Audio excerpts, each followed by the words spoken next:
যাকে বলা হয় সঙ্গীতের জাদুকর, যিনি সুরের মায়াজালে বেঁধে নিয়েছেন কোটি ভক্তকে। তামিল থেকে শুরু করে হিন্দি গান সর্বত্রই তার অবাধ বিচরণ। পাঞ্জাবি, সুফি, পপ থেকে শুরু করে তার সঙ্গীতায়োজনে মিলেছে বাংলা বাউল সুরের ছোঁয়া।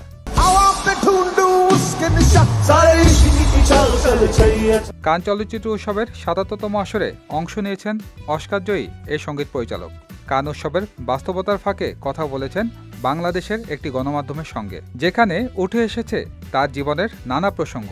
সেই সাথে তিনি বাংলাদেশের প্রতি ভালোবাসার কথাও জানিয়েছেন। এক প্রশ্নের জবাবে এআর রহমান বলেন, আমি বাংলাদেশের প্রধানমন্ত্রী শেখ হাসিনার সঙ্গে দেখা করেছি, সেই সুযোগ আমার হয়েছে।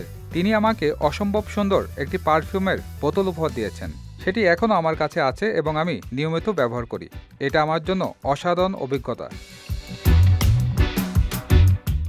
জাতির পিতা বঙ্গবন্ধু শেখ মুজিবুর রহমানকে নিয়ে দুটি গান করেছেন এই সঙ্গীত পরিচালক, বললেন সে বিষয়েও। এআর রহমান বলেন, গান দুটি তৈরি করতে আমার অনেক ভালো লেগেছে, খুব এনজয় করেছি পুরো ব্যাপারটা। বিষয়টি আমার কাছে স্মরণীয় হয়ে থাকবে।